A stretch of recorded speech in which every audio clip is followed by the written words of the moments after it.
Hey, this is BJ. Thanks for listening to our show's podcast. If you're a fan of all things geeky, you should check out my other podcast, BJ Shea's Geek Nation. We have new episodes every day, and you can check it out at bjgeeknation.com. Your home is going into foreclosure and you feel like a financial wreck. You don't know where to turn for accurate information. I'm bankruptcy attorney Travis Gagne. Let's talk about some legal options. If we work quickly, we can propose a plan to save your home, modify the loan, or in many cases even eliminate your second mortgage. The consultation is free. I've helped hundreds of people just like you make informed decisions about whether to save their home or exit it on a reasonable, organized timeline. The chapter you choose sets the tone for the next chapter of your life. Please contact me today at choosetherightchapter.com. That's choosetherightchapter.com. 99.9 KISW, The Rock of Seattle. Are you ready to call me champion yet, Steve? Oh, are you the champion? Yeah, but after game one of that, the Bruins Hurricanes, that was a great empty net goal that you scored, BJ. Thanks, buddy. I was really enjoying your performance on the ice, champion. I did a great job. I'm really good when the net's empty. I can't. Dude, your team looks good. Thanks, buddy. Yesterday was a good game. Yeah, it was. The score didn't really indicate how good of a game that was because it looked like a beatdown 5-2. Yeah. But that was a fun game. It was a fun game. Until the third period. Yeah. And if you didn't watch the game, but anybody that's ever been a Seahawk fan and you've seen penalties and you thought they shouldn't have happened, you could understand what the jerks were going through. Oh, man, 28 seconds, 2 goals scored right in that third. Yeah. I was just like, whoa. Yeah. This is rough. Yeah, it is. Of course, I enjoyed it. Oh, I bet. Yeah. As you should. Yeah. Your team looked great. Yeah, you know what? They're I've been telling you, they're a great team. Well, of course, with that going on, there's a lot of talk. You got probably radio stations like ours wanting to be involved in it. And so there's a Boston radio show, a very popular show called Toucher and Rich. And they were talking to a sports writer named Chip Alexander from North Carolina on Wednesday. Makes sense because they work at a sports station. Chip's a sports guy. Preview the series. Sure. But they hung up on the guy mid-interview all because of his southern accent. Here's the audio. How did this happen? Well, first of all, they started scoring some goals, and they were losing a lot of close games. And in December, things looked pretty bleak. But then the puck started going in a little bit more. I can't listen to a guy with a southern accent talk about hockey. Did you hang up on him? Yep. His southern accent, I can't take it. There are hockey teams in the South. Many. You got to fly a guy in from Canada. That guy was pretty good. Why did you hang up on him? Because I didn't like his southern accent.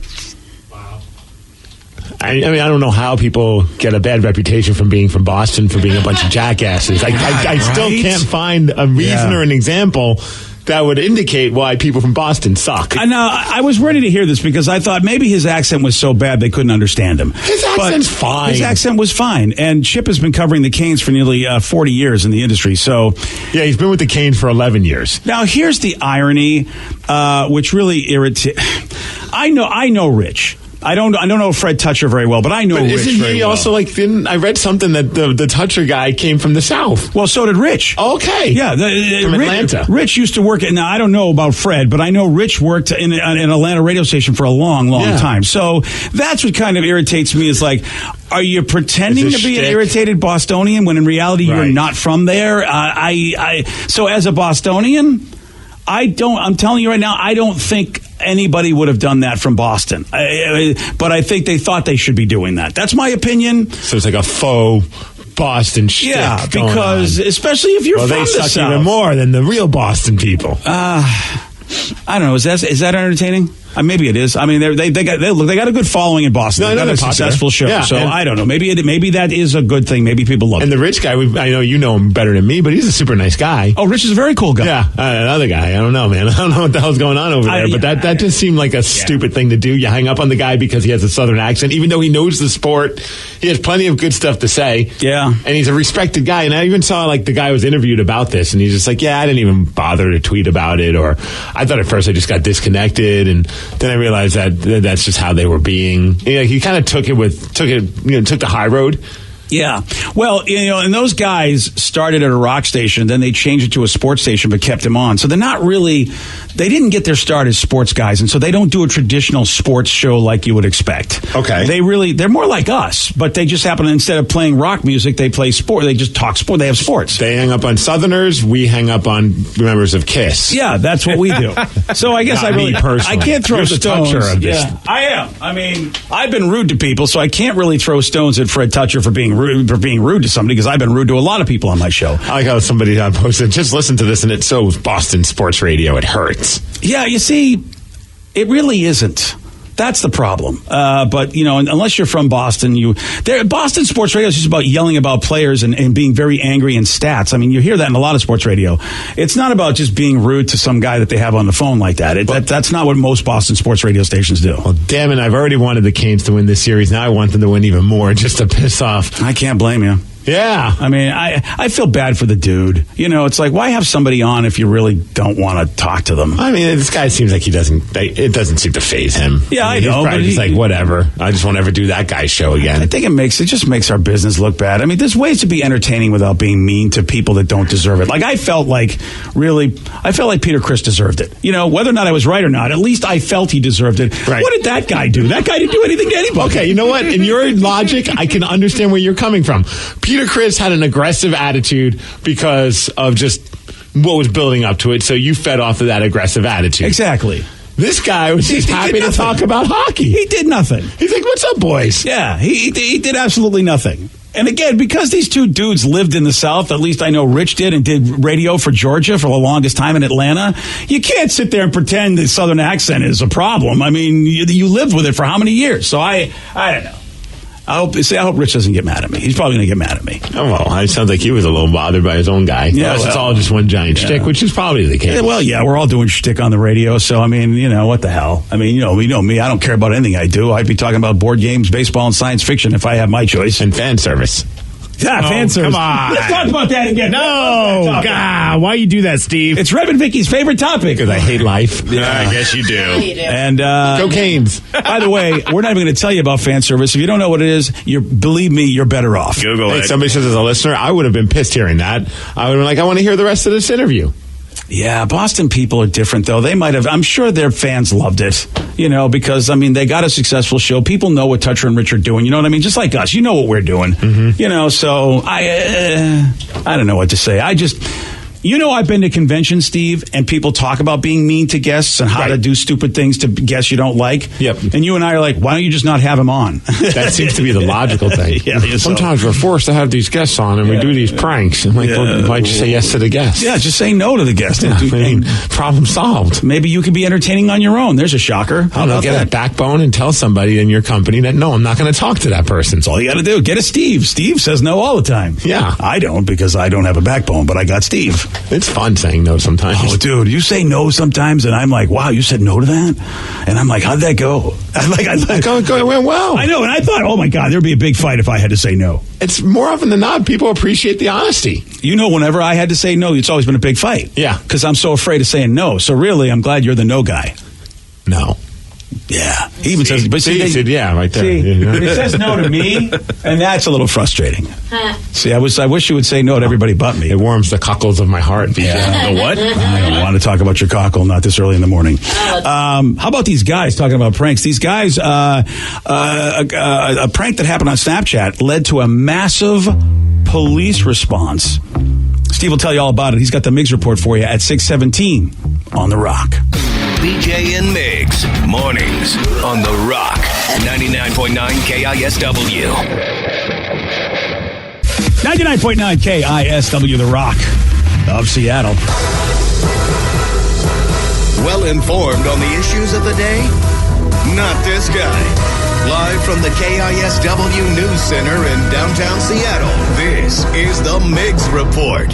Well, thanks, guys. Thanks to Kia Up, you all, for giving us the Miggs Report. It's a very special day.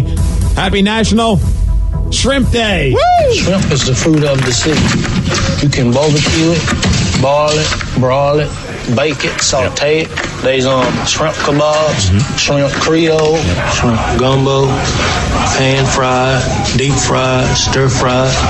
There's pineapple shrimp, lemon shrimp, coconut shrimp, pepper shrimp, cave shrimp, shrimp stew, shrimp salad, shrimp and potatoes, shrimp burger, cave shrimp. That's about it. That's pretty much it. Yeah. You got the most important shrimp, though. Yeah? Vicky B. Oh. I was waiting for it. Did you guys see Vicky B on her Instagram? No, what's going on? No. Which one's you, Vicky? That one. Oh, wow. It's a picture of her when she was a kid at Halloween. Oh, just like a little cat. A little shrimp. Kitty cat. Vicky shrimp. What's your favorite kind of shrimp, BJ? Oh, I like coconut shrimp. Coconut shrimp. Ooh. Yeah. It took me a while to get into the coconut shrimp craze, but it is good. Oh, it's so good. What about you, Rev? Honey walnut shrimp at Panda Express. Oh, that wins. There you go. Do we even need to Forgot about the honey walnut shrimp. That's Spend that extra $1. It's good. You're a big spender. Well, you're a big baller with the new contract, right? Oh, yeah, totally. Danny? Shrimp scampi. Shrimp scampi. Fantastic. Red Lobster, baby. Yes. In sushi, I can't do shrimp any other way. Oh, like in the rolls. Yeah. How about the shrimp cocktail? That's the best, too. My dad made second. me one, but I can't eat it. Jumbo shrimp cocktail. Yeah. Only when it's free at the keg. Well, that's the best way. Sorry, man. I got to go with the Rev in my choice ahead of shrimp cocktail. Yeah, Rev's was a great pick. Yeah. I put Thank shrimp you. cocktail, though, ahead of yours, BJ. All right. Listen, I'm not going to argue with you because I'm getting shrimp either way. Clearly. Let's talk about a 43-year-old man. His name is Brian. He's a single dad in Florida, and his nephew's like, hey, you should get into this Snapchat thing. It's a lot of fun. He's like, all right, fine. Let's see what Snapchat's all about. So on Tuesday, he sets up his Snapchat account. He thought it'd be funny to do a prank on his Snapchat. A lot of people like to do that. So he was driving past a pawn shop, and so he thought, I'll go in and I'll pretend to try and sell my 7-month-old son. Oh. So he goes into the pawn shop, puts the kid on the counter in his car seat, and told the owner that it's barely used and wanted to know what it was worth, and secretly recorded it on his phone for his Snapchat. How you doing, buddy? This is what I got. No one under 18 in here, but he's barely used, 7.5 months old. What do you think he's worth? Well, the problem was he never told the store owner that he was just doing a joke. When he left, the store owner called the cops. A few hours later, Brian sees the story on the local news and is like, what the hell is going on? Oh, boy. Here's the pawn shop owner talking about the fact that he didn't think it was funny at all. It's the weirdest, strangest situation that we've ever encountered. He put it up on the counter. He was pretty serious about it, and he spun the baby around and said, can I pawn this? This is not funny. This is not funny. This is serious business. It is serious business. So Brian calls the cops to say, hey, it was me on the news. Yeah. Dozens of cops show up to his house. And fortunately, they didn't hit him with a crime or anything like that when he finally explained what was going on, because he was very apologetic about it. There's nothing in the world that I would trade for my son. I mean, he's my world. It was a prank. It was a skit. A lot of these young people don't realize that, doing things like this has a consequence. And there was a lot of resources and time and money that went into it. So he did this for Instagram. Snapchat. So he did. So he was filming himself. Yes. Okay. Now that makes more sense now. Yeah, he was just joking on Snapchat, but never bothered to tell anyone that it was a joke. Yeah. And dozens of cops show up. There's a genius. Do you think he's going to still Snapchat? No. Oh yeah. This won't be the last dumb thing he's done, and isn't the first one that he's He done. should just stick to filming his kid with funny filters. Yeah, that's all. And just leave it at that. Yeah. Stop playing pranks on pawn shops. He's a genius. Oh, he makes his mistakes. You learn from your mistakes, BJ. How old is he? 43. Yeah. Okay. So there's a guy in Florida, he stole a cop car and decided, you know what I'm going to do? I'm going to pull random people over, take their information, and warn them about car burglaries in the area. This is a guy who did what? He stole a cop car. Oh, great. And then pulled other cars over to let them know, hey, be careful. People like to steal cars. Yeah. The irony. The irony of it all. Here's one person that talked about getting pulled over by this guy. We were pulled over. The so-called officer had us step out of the vehicle, both me and my wife, walk back to the vehicle.